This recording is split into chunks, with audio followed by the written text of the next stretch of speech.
नमस्कार दोस्तों, Himalayan stock Gurukul में आप लोगों का बहुत बहुत स्वागत है। तो चलिए आज हम स्टार्ट करते हैं कि कैसी रही भारत की स्टॉक मार्केट, कैसा रहा आज का निफ्टी, कैसा रहा आज का बैंक निफ्टी। और आज मैं आपको एक बहुत शानदार कॉन्सेप्ट भी यहाँ पे करवाऊंगा।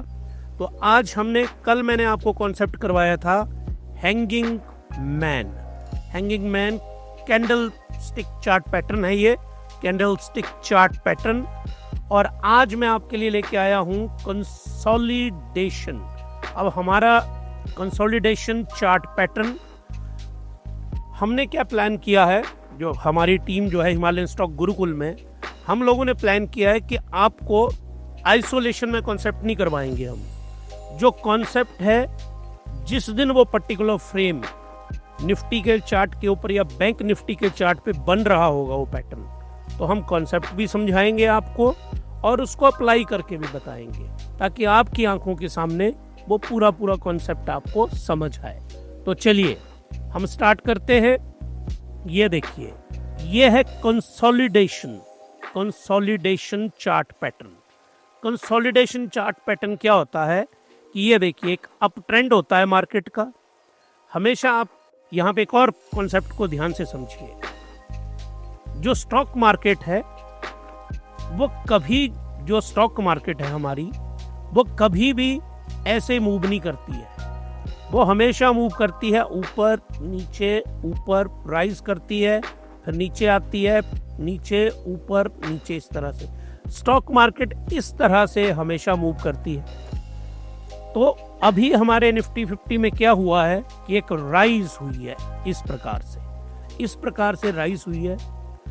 अब राइज ऐसा तो कभी नहीं होगा कि राइज ऐसे ऊपर को जाती रहेगी। वो राइज फॉल करेगी नीचे को, फिर राइज करेगी, फॉल करेगी, राइज करेगी। तो ये जो जोन है, इसको बोलेंगे कंसोलिडेशन का जोन। ये देखिए आप, ये कंसोलिडेशन का जोन हुआ। ये मार्केट यहां से ऊपर को आई, अब यहां से मार्केट देखिए आप ड्रॉप हुई। ये देखिए ये रेंज के अंदर मार्केट रही। अब इसमें क्या होता है, इस पैटर्न को बोला जाता है कंसोलिडेशन। जो स्टॉक मार्केट है वो कंसोलिडेट होती है। क्या होगा, किसी दिन 0.50% ऊपर बढ़ जाएगी, किसी दिन 0.6% नीचे चली जाएगी, फिर किसी दिन 0.80% ऊपर जाएगी। वो अभी ऊपर होगी, कभी नीचे होगी, कभी ऊपर जाएगी, कभी नीचे जाएगी। अगर हम इसको एक लॉन्गर फ्रेम में देखेंगे तो मार्केट कहीं नहीं गई। जहां पे आज थी, मान लो आज है अप्रैल, तो हम देखेंगे स्टॉक मार्केट जाके अगस्त में भी वही है। आज जो स्टॉक मार्केट 24,000 के ऊपर है, अगस्त में भी 24,000 के ऊपर ही है। तो इस फेज को हम क्या बोलेंगे चार्ट के ऊपर, इसको बोलेंगे हम कंसोलिडेशन, कि मार्केट ने कंसोलिडेट किया अपने आप को। ये देखिए अप ट्रेंड है, तो पिछले 7 से 8 दिनों से लगातार क्या हो रहा था, अप ट्रेंड हो रहा था। उसके बाद ब्रीदर जिसको बोला जाता है, एक तरह से बुल्स कितना खरीदते जाएंगे, खरीदने की भी एक लिमिट होगी ना। अब आपके पॉकेट में कितने पैसे होंगे, मान लीजिए 1 लाख रुपया है, आपने 20,000 के खरीदे, 20,000 के और खरीदे, 5-6 दिनों में आपके वो 1 लाख रुपया एग्जॉस्ट हो गए। तो फिर क्या होगा, बाइंग कम होगी और कंसोलिडेशन फेज स्टार्ट होगा। अब कंसोलिडेशन फेज में 2 चीजें बड़ी इंपॉर्टेंट होती हैं, एक होती है सपोर्ट और एक होती है रेजिस्टेंस। ये आपको इस चार्ट में बड़े ध्यान से देखो, आपको दिख रही होगी व्हाइट लाइन। सपोर्ट का मतलब क्या हुआ कि ये स्टॉक जो ऊपर गए फिर नीचे आए, यहां से भी ऊपर गए फिर नीचे आए, यहां से ऊपर गए फिर नीचे आए। इस लाइन को इसने ब्रेक नहीं किया, इससे नीचे नहीं गए। ये अगर वो नीचे नहीं गए, 1 2 3 बार ऐसा हो गया, तो हम इस पर्टिकुलर लाइन को क्या बोलेंगे, सपोर्ट लेवल। अब आप लोग पढ़ते होंगे, या अगर आप ध्यान से कोई अच्छा सा न्यूज़पेपर देखते हैं तब आप पढ़ते होंगे, नहीं तो वो व्हाट्सएप यूनिवर्सिटी और वो तो कुछ भी नहीं आपको ना सिखाएगी, वो तो गप्पे ही मारते हैं वहाँ पे। आप अच्छा कोई न्यूज़पेपर देखते होंगे तो वहाँ एक्सपर्ट बोलते हैं कि निफ्टी का सपोर्ट लेवल है 22,900 और रेजिस्टेंस लेवल है 24,350। आपने जरूर सुना होगा, ये आज ही के लेवल है। सपोर्ट लेवल, तो वो सपोर्ट कहाँ से निकालते हैं, उनके पास कौन सा मेथड है? कोई मेथड नहीं है, यही मेथड है जो आपके सामने है। वो चार्ट को बड़ा करेंगे फ्रेम के ऊपर, एक इस तरह से लाइन हॉरिजॉन्टल सी डालेंगे, और अगर उनको 3-4 इस तरह के पॉइंट मिल गए तो वहाँ पे वो कैलकुलेट कर लेंगे कि 22,900 ये सपोर्ट लेवल है। और फिर आपने सुना होगा उनको कि 22,900 लेवल टूटा तो ये मार्केट जाएगी 22,300 पे। उनको ये कैसे पता चलता है?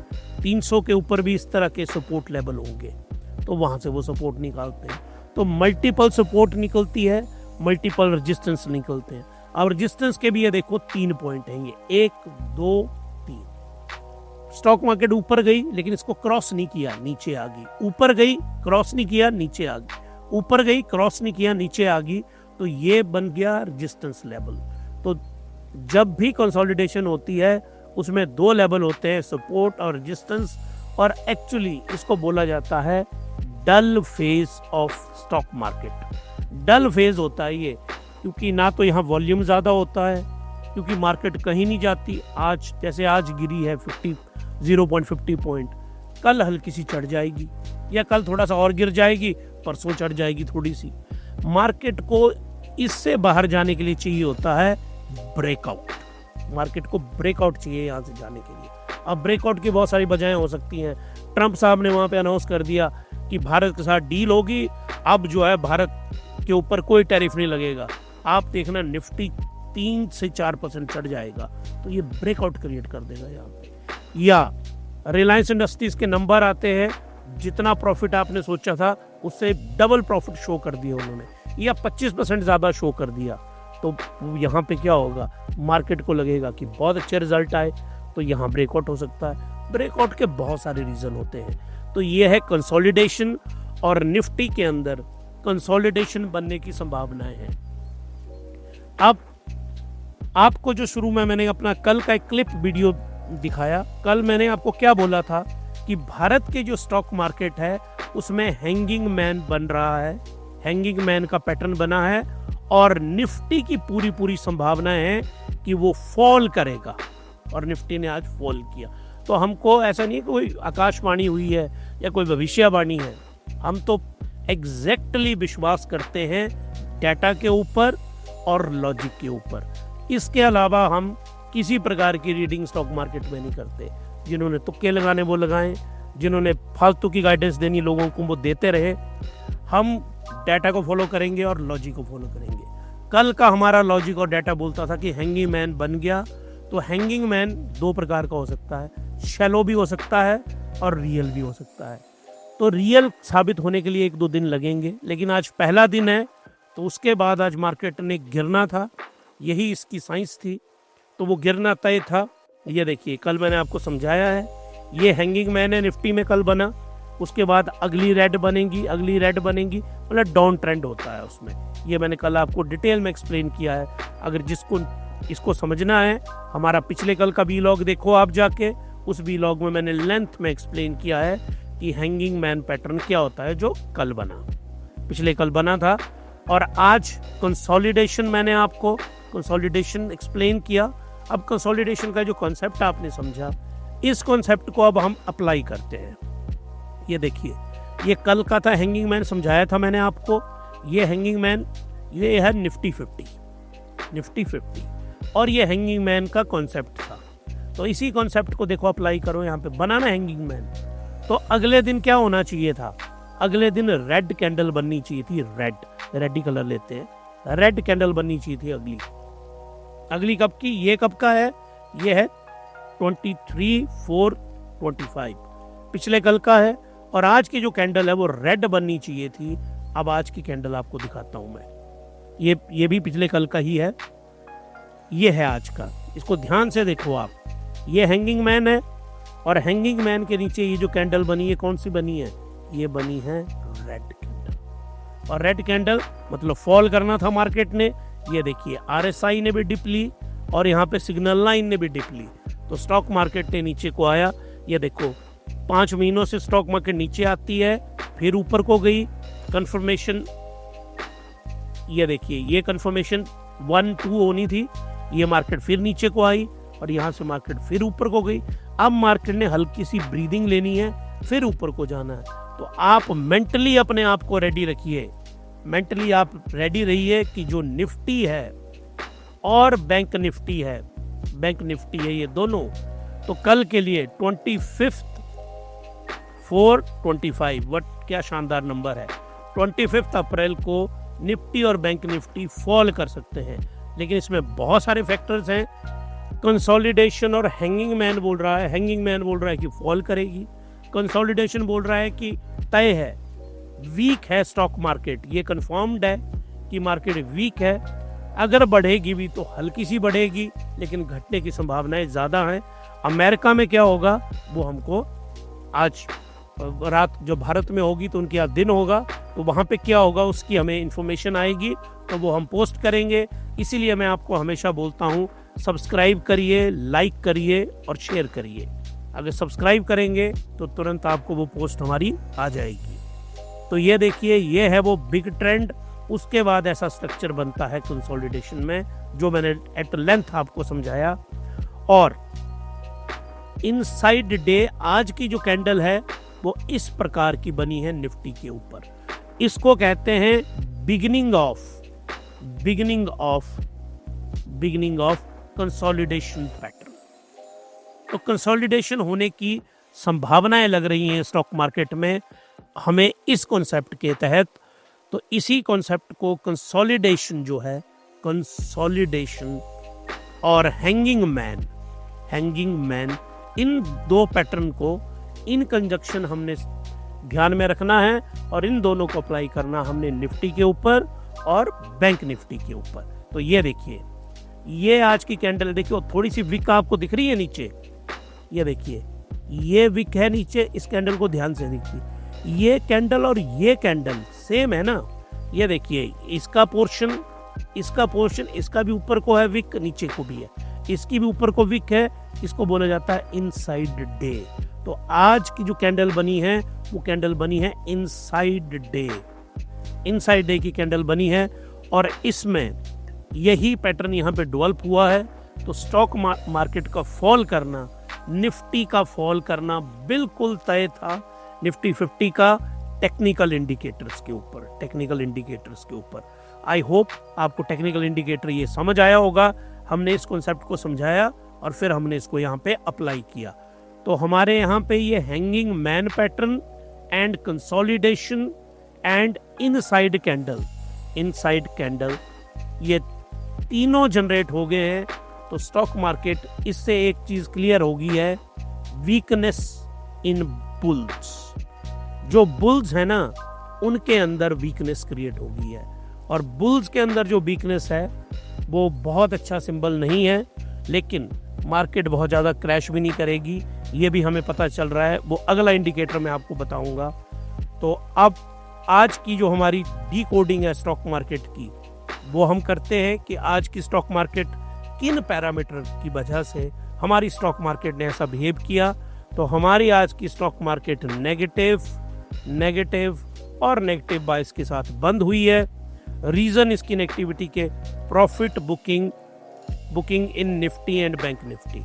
अब था क्या ना, ये मैं आपको यहाँ पे कॉन्सेप्ट समझाता हूँ। एक होते हैं स्विंग ट्रेडर। ये कॉन्सेप्ट में आपको पूरा वीडियो इसके ऊपर मैंने बनाया है, अभी पब्लिश नहीं किया, इसको करेंगे हम। स्विंग ट्रेडिंग ऐसी होती है कि आपने यहाँ पे 1 लाख रुपया डाला,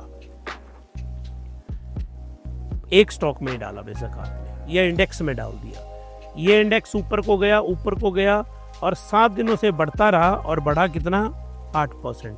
आपका हो गया 1,08,000 रुपया। तो ये 1 लाख वाले नहीं होते खैर स्विंग ट्रेडर्स, ये है कि 100 करोड़ रुपया इन्वेस्ट किए इन्होंने। तो यहाँ पे कितना हो गया, 1,01,08 करोड़ रुपया, और उन्होंने यहाँ पे इसको सेल कर दिया, यहाँ पे सेल, और प्रॉफिट बुक कर लिया 8 करोड़ रुपीस का। इसके ऊपर टैक्सेस दे के 30% चला जाएगा।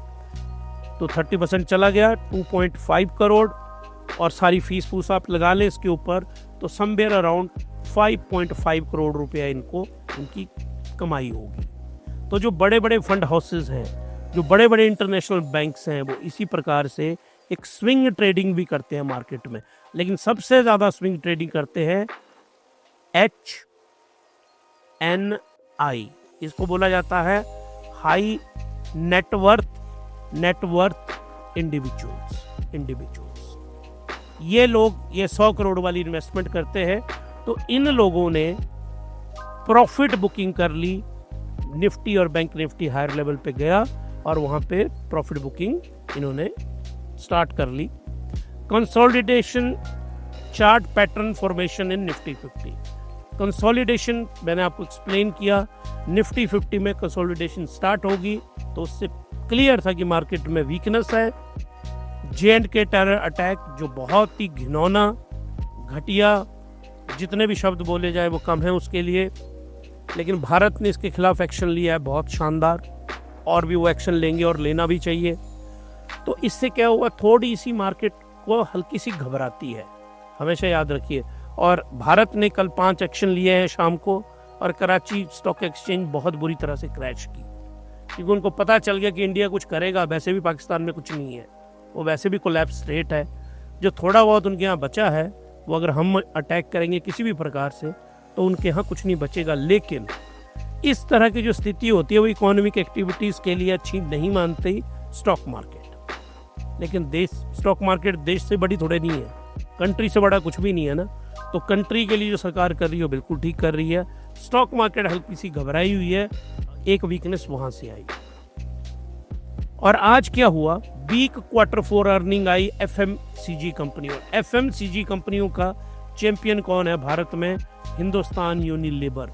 इसने बुरे नतीजे नहीं दिए, वर्स्ट, जितनी इस एक्सपेक्टेशन थी उससे बुरे नतीजे इसके ऊपर मैं वीलॉग बना रहा हूं। तो HUL ने बहुत ही बेकार रिजल्ट दिए और उसकी बदौलत जो FMCG सेक्टर है वो बहुत बुरी तरह से गिरा। अगर FMCG गिरा तो उसने वीकनेस क्रिएट कर दी निफ्टी 50 के अंदर भी और स्टॉक मार्केट में भी। इनसाइड बॉडी कैंडल क्रिएट हुई डेली चार्ट पे, वो मैंने आपको एक्सप्लेन कर दिया कंसोलिडेशन पैटर्न की। Hanging man chart pattern develop हो गया है तो मार्केट ने नीचे को आना था। और इसके अलावा मैं गोल्ड में आपको एक्सप्लेन करूंगा उस कॉन्सेप्ट को कि डोनाल्ड J. ट्रंप, हो सकता है कि इनके नाम लिए बगैर हमारा वीलॉग कंप्लीट हो जाए। इन्होंने और इनके कमर्स सेक्रेटरी हैं बेसेट, इन लोगों ने, बेसेट साहब ने कल एक प्रेस कॉन्फ्रेंस की और उसमें उन्होंने बोला कि 2 to 3 वीक लग जाएंगे चाइना के साथ डिस्कशन में। हम भी ज़्यादा आतुर नहीं हैं, तो एक तो ये टाइम लग जाएगा उनके साथ। और ट्रंप साहब ने एक और वहाँ पे ये बता दिया कि जो नेगोशिएट कर रहे हैं ना हमारे साथ, धमकी है एक तरह से इनडायरेक्ट, कि आप जल्दी से नेगोशिएशन अपनी बाइंड अप करो और हमारे साथ ट्रेड एग्रीमेंट करो, नहीं तो जो रेसिप्रोकल टैरिफ हैं वो मैं लगा दूंगा। ऐसा नहीं है जो मैंने 90 डेज के लिए रोके हैं मैं उनको फोर्स में भी ला सकता हूँ कभी भी। तो आप एग्रीमेंट जो है जल्दी से साइन करिए। अब हो पता क्या रहा है इन एग्रीमेंट में, इसमें यूएस से अपनी कंडीशन रख रहा है। अब भारत के साथ एग्रीमेंट है, मेजॉरिटी चीज़ों पे हमारी सहमति है।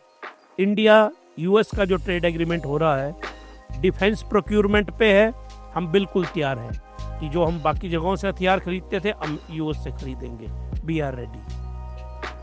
उसके बाद क्रूड ऑयल हम मिडिल ईस्ट से खरीदते थे, हम यूएसए से खरीदने को तैयार हो गए। मेन मुद्दा है फार्म प्रोडक्ट्स में, फार्म प्रोडक्ट्स। अमेरिका कह रहा है कि ये प्रोडक्ट के लिए आप इंडिया की मार्केट को ओपन करो। तो अगर हम फार्म प्रोडक्ट के लिए इंडिया की मार्केट ओपन कर दें तो हमारे 70 से 80 करोड़ फार्मर कहाँ जाएंगे? वो तो वहाँ से कॉर्न ला के यहाँ 10 पैसे पर केजी में बेच देंगे। तो जो मक्का उगाने वाला हमारा किसान है भारत का, वो कहाँ जाएगा बेचारा? तो हम अड़े हुए हैं इस पॉइंट के ऊपर, इस पॉइंट के ऊपर। तो ये इनडायरेक्ट हमको धमकी नहीं है ट्रंप साहब की, सबको। चलिए अब आगे मैं आपको जो कॉन्सेप्ट आज का बताना है, निफ्टी 50 के चार्ट के ऊपर चलते हैं। आज के चार्ट को आप देखिए, यहां से हल्के थोड़े से टाइम के लिए ग्रीन में गया, ये फॉर सम सेकंड समझो आप। उसके बाद मार्केट नीचे को आई, ब्रेथ बिल्कुल नेगेटिव थी। ओपन यहाँ पे होता है 24,277 पे, हाई जाता है 24,347 और लो आता है 218। तो ये इसकी जो क्लोजिंग है, जो कैंडल मैंने आपको समझाई, तो जो मैंने कैंडल आपको समझाई, जो इसका लो पॉइंट है वो लो पॉइंट है 216 और क्लोजिंग पॉइंट कौन सा है 246, यहाँ जैसे इस लेवल पे। तो ये वहाँ पे इनसाइड बॉडी क्रिएट हुई है, तो मार्केट ने नीचे को जाना ही था जो चार्ट पैटर्न बता रहा था। तो हमारे निफ्टी 50 के अंदर आज कंसोलिडेशन स्टार्ट होगी, वो मैंने एट लेंथ आपको एक्सप्लेन कर दी। निफ्टी बैंक रहा कुछ टाइम के लिए ग्रीन में और फिर आसपास ही रहा, लेकिन क्लोजिंग होते होते यहाँ पे पता क्या हुआ, यहाँ पे आके रोबोटिक ऑर्डर ट्रिगर हुए। रोबोटिक ऑर्डर जो रोबोट में एंट्री करते हैं ना एल्गो ट्रेडर्स, वो ट्रिगर होते हैं पर्टिकुलर पॉइंट पे। और समय देखिए आप, इस टाइम के ऊपर उन्होंने ट्रिगर कर दिए ये, नहीं तो मार्केट क्लोज होनी थी। इंट्राडे वालों ने सबको बाइंड अप ही करना था और यहाँ पे उन्होंने बेचा, और जब बहुत कुछ बिकेगा तो मार्केट क्या होगी, नीचे को क्रैश करनी थी। और निफ्टी जो है बैंक निफ्टी यहाँ पे फॉल किया। कल मैंने आपको बताया था इशुमोकु क्लाउड, ये देखिए इशुमोकु क्लाउड अब अगले जो मई और ये देखिए आप यहाँ पे जून, 1 महीने का ये, इस 1 महीने में जो उम्मीद है यहाँ से हल्का सा नीचे आ जाएगा, ये कोई दिक्कत नहीं है, लेकिन इसके बाद इसने फिर ऊपर को ही जाना है, जो हमें ये क्लाउड बता रहा है। जो हमें अब यहाँ देखिए ये RSI का जोन है, इसको बोलते हैं सेल जोन। मैंने समझाया है पूरा कॉन्सेप्ट, एक वीडियो मैंने बनाया हुआ है, when to buy a stock, when to sell a stock, कैसे बेचना है, RSI का कैसे इस्तेमाल करना है। एक लिस्ट मैंने बनाई है, एक प्ले लिस्ट है हमारे चैनल के ऊपर, जाइए आप, और उसमें मैंने एक्सप्लेन किए हैं बेसिक कॉन्सेप्ट में हमने एक वीलॉग बनाया है कि स्टॉक को कब खरीदना है, कब बेचना है। तो हमने वहाँ लेंथ में एक्सप्लेन किया है, इस जोन में जब भी आएंगे आप तो लोग सेलिंग करेंगे ही करेंगे। तो bank Nifty over sell zone में चला गया था, और ये देखिए ये इसने कैंडल क्रिएट कर दी, कौन सी, कंसोलिडेशन वाली, कंसोलिडेशन, और ये हल्की सी कंसोलिडेशन होगी, उसके बाद ये बोल रहे हैं ये राइज करेगा। ये हमें इशिमोकु क्लाउड बता रहा है कि it will go to the higher level. तो आई होप कि आप लोगों को जो मैंने बैंक निफ्टी एंड निफ्टी 50 ये दोनों समझाए, ये दोनों आपको समझ आए होंगे। हैंगिंग मैन वाला कॉन्सेप्ट भी समझ आया होगा कि वो कॉन्सेप्ट क्या है, कंसोलिडेशन क्या होती है, वो भी एक्सप्लेन किया, तो वो आप लोगों को अच्छी तरह से समझ आया होगा। अगर कोई क्वेरी होगी तो हमें ज़रूर, आप चाहे मेल करिए चाहे कमेंट लिखिए। चलिए जी, अब आगे चलते हैं। अब हमको क्यों लग रहा है कि मार्केट जो है, अब हैंगिंग मैन ने कंफर्म कर दिया, कंसोलिडेशन ने कंफर्म कर दिया, और निफ्टी का जो विक्स है ये भी हमें कंफर्म कर रहा है। ये आज बड़ा है 1.82%, 16 पॉइंट, मतलब इसका मतलब है कि जो बुल्स हैं, बुल्स कौन होते हैं, जो स्टॉक खरीदते हैं ज़्यादा, दे आर नर्वस। जब वो नर्वस होंगे ना तो निफ्टी का विक्स ऊपर को जाएगा, याद रखना आपने। तो ये राइज किया, एक टाइम में तो बहुत ज़्यादा हाई हो गया था ये। तो जो हमारा विक्स है इट इज़ इक्वल टू, ये आ गया है 16.25, और विक्स का कॉन्सेप्ट मैंने एक्सप्लेन किया है। अगर VIX is greater than 15, less than 20, तो ये है माइल्ड वोलेटाइल जोन के अंदर। तो इस वक्त हमारी स्टॉक मार्केट किस जोन के अंदर है, माइल्ड वोलेटाइल जोन के अंदर। अगर विक्स हो लेस देन 15 तो ये बहुत अच्छी बुल मार्केट मानी जाती है। तो अभी आपने देखा होगा जब हमारी स्टॉक मार्केट बढ़ी 7 दिन तो विक्स 15 से नीचे ही रहा। तो अब हल्की सी वोलेटिलिटी क्रिएट हुई है। तो जो लोग आप में से ट्रेडिंग करते हैं ना और शॉर्टिंग करते हैं, वो जरा बच के रहना मार्केट में। यूनाइटेड स्टेट डॉलर टू रूपी हल्का सा आज डॉलर, ये रेड का मतलब क्या है, रेड का मतलब है फॉल किया है, क्या डॉलर फॉल किया है। और डॉलर फॉल किया तो ऊपर को राइज क्या किया है, इंडियन रूपीज। तो इंडियन रूपी जो है आज इसने स्ट्रेंथ के गेन की, लेकिन अभी भी इसका 84 पे आना बहुत ज़रूरी है। तो 84 पे अभी पहुंचा नहीं है, संभावनाएं है कि 84 के ऊपर आएगा। डॉलर इंडेक्स कमज़ोर हुआ 90, और देखो ट्रंप साहब एक स्टेटमेंट देते हैं वहां पे, कोई भी उल जलूल स्टेटमेंट, और जो डॉलर इंडेक्स है वो नीचे को फॉल कर जाता है। तो उन्होंने कल स्टेटमेंट दी, 2 खतरनाक स्टेटमेंट आई उनकी, और डॉलर का जो इंडेक्स है उसने कमज़ोर होना स्टार्ट कर दिया। और जो डॉलर इंडेक्स अगर कमज़ोर होगा तो जो FIIs हैं वो अमेरिका से वहाँ से फ़्लाइट लेंगे, डॉलर फ्लाई करेगा और कहाँ पे आएगा, इमर्जिंग मार्केट में, जिसमें इंडिया और चाइना जैसी कंट्रीज आती हैं। तो चाइना के साथ उनका 36 का आंकड़ा है आजकल, तो ज़्यादातर इन्वेस्टमेंट कहाँ आएगी, इंडिया के अंदर। हिंदुस्तान यूनिलीवर जो FMCG का नंबर 1 कंपनी है भारत में, उसके रिजल्ट आए और इतने बुरे रिजल्ट आए, उसका करेंगे एनालिसिस। या शॉर्ट वीडियो तो आपको मैं मॉर्निंग में ही, या हो सकता है आज शाम को ही अपलोड करूं मैं, हिंदुस्तान यूनिलीवर का आज ही कर देंगे, क्योंकि ये बहुत इंपॉर्टेंट स्टॉक है। और आप में से जितने भी लोग मुझे सुन रहे हैं, ऐसा हो ही नहीं सकता कि आज के दिन में आपने हिंदुस्तान यूनिलीवर का कोई ना कोई प्रोडक्ट यूज़ ना किया हो। साबुन हो, शैम्पू हो, तेल हो, किचन का सामान हो, सफाई का सामान हो, हमारी ज़िंदगी में हर चीज़ में हिंदुस्तान यूनिलीवर है, इसलिए ये स्टॉक सबसे इम्पोर्टेंट है। इसने अच्छे रिजल्ट नहीं दिए, उससे क्या साबित होता है? उससे साबित होता है कि भारत के रूरल इंडिया में, अर्बन इंडिया में कंजम्पशन अच्छी नहीं रही। अगर कंजम्पशन अच्छी नहीं होगी तो इन कंपनी का सामान कम बिकेगा, सामान कम बिकेगा तो रिजल्ट कमज़ोर आएंगे, रिजल्ट कमज़ोर आएंगे तो मार्केट गिरेगी इनकी। और यही हुआ। और वो बोलते हैं ना कि अपने साथ में नेस्ले और ITC की कोई गलती नहीं है, लेकिन ये सारे एक ही टीम के हैं, तो ये गिरे तो ये बाकी 2 भी साथ में गिर गए। तो FMCG ने वर्स्ट रिजल्ट दिए, वर्स्ट रिजल्ट आए।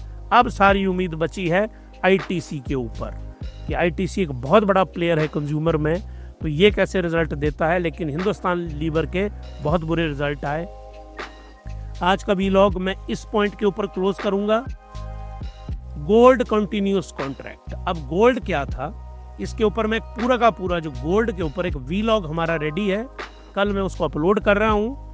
गोल्ड की पूरी की पूरी हिस्ट्री हम निकाल के लाए हैं कि पिछले 500 सालों में 500 ईयर्स में गोल्ड का एवोल्यूशन कैसा हुआ, गोल्ड ने क्या रिटर्न दिए, गोल्ड कैसे रिजर्व करेंसी बना, गोल्ड को पूरी तरह से। और गोल्ड बॉन्ड क्या होता है, गोल्ड के ETF क्या होते हैं, गोल्ड बॉन्ड को एक्सप्लेन करूंगा मैं, ETF को एक्सप्लेन करूंगा आपको, साथ में डिजिटल गोल्ड क्या होता है उसको एक्सप्लेन करूंगा, और सब कुछ एक्सप्लेन करूंगा। फिर आपकी मर्जी है, आपको गोल्ड याद रखिए। आप जो आपका पोर्टफोलियो है ना, इस बात को बहुत ध्यान से समझिए। मान लीजिए आपका पोर्टफोलियो है 10 लाख रुपए का, लेट्स सपोज। एक तो इस 10 लाख वाले पोर्टफोलियो में ये डिपेंड करता है आपकी एज के साथ, हमेशा कैसे बटेगा ये आपकी एज पे डिपेंड करता है।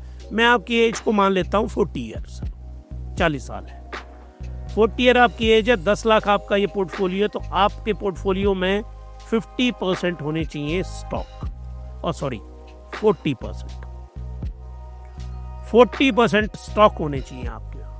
और इन 40% का 80% होने चाहिए लार्ज कैप। कितने पैसे लगाए आपने इसमें? 4 लाख। तो 4 लाख का 80% कितना हुआ? 3,20,000। तो 3,20,000 के क्या खरीदेंगे आप? Large cap. और बाकी आप खरीदेंगे mid cap and small cap. अगर यहाँ पे आपकी उम्र, अब मैं बताता हूँ एज क्यों इंपॉर्टेंट है, उस वीडियो में तो मैं बताऊंगा। मान लीजिए आप 20 ईयर की एज होती है आपकी, 20 ईयर की अगर आपकी एज होती ना, तो आपको मैंने यहाँ पे स्टॉक खरीदवाने थे 80%, 8 लाख रुपए के आपने स्टॉक ही खरीदने थे। तो 40 ईयर अगर आपकी एज है तो आपको 20% गोल्ड में इन्वेस्ट करना है, 20%, मतलब 2 लाख रुपया। अब गोल्ड में तो फिजिकल गोल्ड तो बिल्कुल रिकमेंडेड नहीं है, तो आपको कुछ प्रोपोर्शन में गोल्ड बॉन्ड लेने हैं, कुछ में गोल्ड ETF लेने हैं, कुछ में आपको गोल्ड के डिजिटल गोल्ड लेना है, कुछ के गोल्ड के रिवॉल्विंग बॉन्ड भी आते हैं, एक स्पेशल प्रकार के बॉन्ड होते हैं ये, वो खरीदने आपको। इस तरह से गोल्ड में आपको इन्वेस्टमेंट करनी है। तो गोल्ड आपके पोर्टफोलियो में होना चाहिए। और गोल्ड जो था ये पहुंच गया था अभी पिछले 3-4 दिन के अंदर ये पहुंच गया था $3,400 के ऊपर। फिर ये फॉल किया क्योंकि स्टॉक मार्केट ऊपर को बढ़ी, और ये दोबारा फिर राइज किया पिछले कल। और पिछले कल गोल्ड क्यों राइज किया, उसके पीछे DJ ट्रंप साहब की स्टेटमेंट है कि चाइना के साथ लेट कॉन्ट्रैक्ट होगा हमारा, 3-4 हफ्ते लगेंगे, और जो लोग हमारे साथ ट्रेड डील कर रहे हैं वो फटाफट जल्दी से इस डील को बाइंड अप करें, नहीं तो रेसिप्रोकल टैरिफ आने वाला है। इससे क्या हुआ, थोड़े लोग घबराए और उन्होंने अपनी बाइंग किस्में बढ़ा दी। इसको बोला जाता है safe haven investment, safe haven investing, कि गोल्ड में आप इन्वेस्टिंग बढ़ाते हैं, और ट्रंप साहब की 2 स्टेटमेंट की बदौलत गोल्ड बढ़ा। गोल्ड की पूरी साइंस को, गोल्ड की क्या किस तरह का इवोल्यूशन है, वो सारा हम स्टडी करेंगे। उसको लेके मैंने पूरा वीलॉग तैयार किया हुआ है। तो ये था आज का वीलॉग कि आज हमने 2 पर्सपेक्टिव में पढ़ा इसको, निफ्टी एंड बैंक निफ्टी। ये दोनों कैसे रहे टुडे, आज कैसे रहे, और टुमारो की प्रेडिक्शन भी मैंने इसमें आपको बता दी। प्रिडिक्ट भी कर दिया हमने कि अगले कल को ये कैसे रहेंगे। और अगर आप लोगों को हमारा ये एनालिसिस पसंद आ रहा है हिमालय स्टॉक गुरुकुल में, तो आप सब्सक्राइब करिए, लाइक करिए और शेयर करिए। और अब आपसे मिलते हैं अगले शॉर्ट वीडियो में, जो कि हम हिंदुस्तान यूनिलीवर पे मैं बना रहा हूँ। आप ज़रूर उसको देखिएगा। तब तक के लिए happy investing and good night.